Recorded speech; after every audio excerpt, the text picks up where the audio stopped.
Now we are going on to a controversial topic. I don't know why Dr. Grewal gave this to me, and it says advantages FLACS query. Are there really advantages of femtosecond laser cataract surgery? So FLACS provides a surgeon a new option to potentially improve patient outcomes and safety. So it's demonstrated benefits in 4 key areas of surgery: the incisions, the arcuate incisions or the LRIs, the Capsulorhexis, and pre-phaco-fragmentation of the nucleus.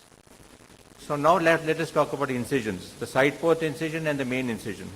The architecture and size are perfect, however the position is unreliable, as you can see.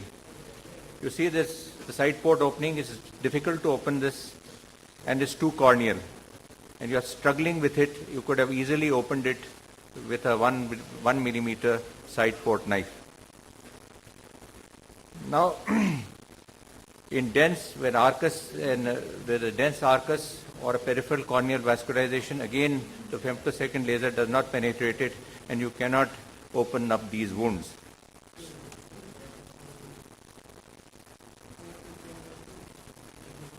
So what you can do is, when it's not opened, comfortably go in with the side port knife and open these wounds. In fact, it's better to open them initially with the side port knife than to struggle with this. In few cases, the incisions are too corneal.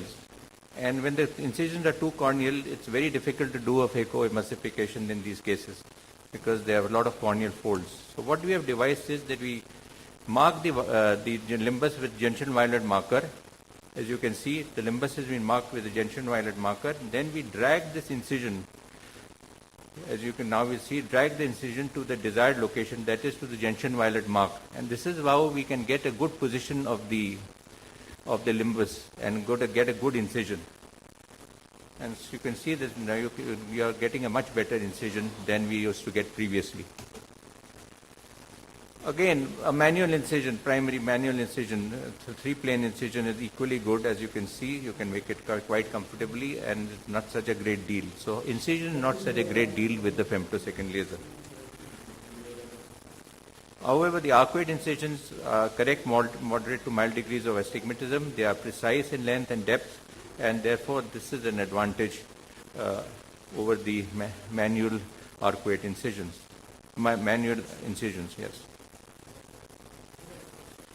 However, as Dr. Grewal has shown, that there's a miosis in many cases, and preoperative NSAIDs and adrenaline and intracameral adrenaline and lignocaine dilates the pupil if it has been dilated well preoperatively. As you can see, we've injected this and the pupil has started dilating very well. Now coming to the Capsulorhexis. It's perfectly secular, well-centered, desired size and adequate strength. And the great advantage is it gives you a consistent ELP, which is very important for premium IOLs because you want an accurate refractive outcome. And also definitely boom and mature and intumescent cataracts. And I think Dr. Om Prakash will deal with this. So. However, you can see this manual Capsulorhexis also. It's a good 360-degree cover over the optic, and this is also made manually, so it's not a very big deal in many of the cases. However, sometimes the Capsulorhexis can be very large, and the doesn't cover the optic completely, and therefore in the premium IOLs this can be a disadvantage because there can be a tilt of the IOL. However, in the normal this thing you get a consistent ELP with the total optic cover. This is an ideal Capsulorhexis made with the femtosecond laser. So this is definitely a great advantage. Again, in a mature cataract, when you have the Argentinian flag sign, normally like this, now this is again an advantage with the femtosecond laser. And I think Dr. Grewal, Dr. Om Prakash will show this. Don't want to be repetitive. Now in FLACS in a capsular fibrosis. Now in this case, you can see that there's a capsular fibrosis, and you can move this Capsulorhexis, decenter this Capsulorhexis. Now in a manual Capsulorhexis, you could have gone to the periphery while performing this Capsulorhexis, but here being able to decenter this Capsulorhexis is is a great advantage, because now this, you can see that the capsular, you zoom in and see that it covers the area completely, and then you do the femtosecond laser, and as you can see later on, when you remove this, you remove this with the capsular fibrosis, and you can get a very nice circular pupil later on, which can be seen at the end of the surgery. You can see a very nice Capsulorhexis at the end of surgery.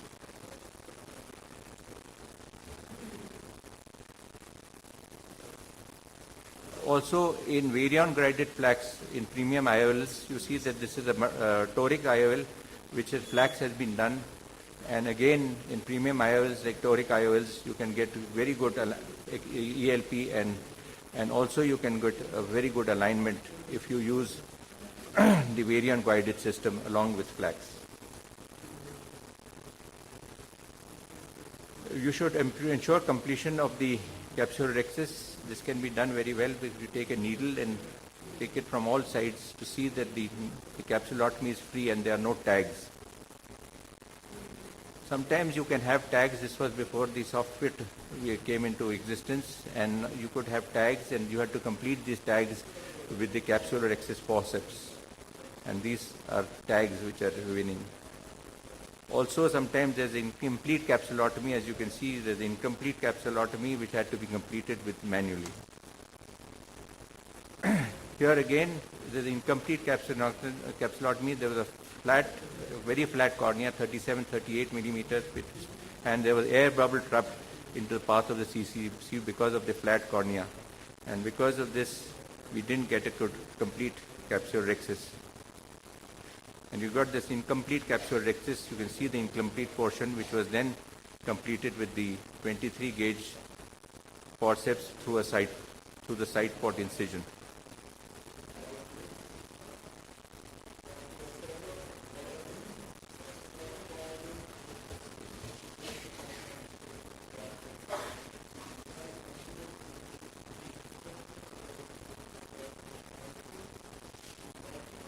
So see, it's been completed. Now you can see it's been magnified, very nice Capsulorhexis, which has been completed. And although it was incomplete due to the air bubble and the flat cornea.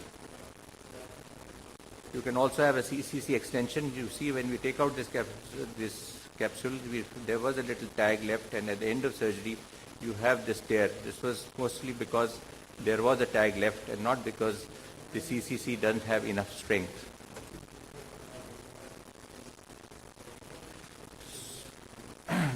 In nuclear fragmentation, what it does is it softens the nucleus and produces planes for nuclear division, and overall reduces the phaco energy delivered inside the eye. And it's also very useful in brown cataracts, where you can have with 8 chops. And I'll show you this at the end of surgery. You can see this is a FRAG pattern which is being done, which softens the central part of the nucleus. And then we take this to the operating microscope, and we find that the nucleus has been softened to the extent that you can create cleavage planes very comfortably. And I'll show you that at the end of surgery that the CDE is much less. 11, it's about, goes up to about 14 or 15 CD, which would normally would have been at least 25 or 30 had we not used the femtosecond laser. So you see it's about 12.86 CD, which is very little for a brown cataract.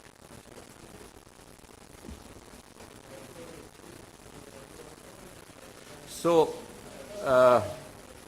there have been with the introduction of this technology, new clinical, logistical and financial challenges are there for the surgeons.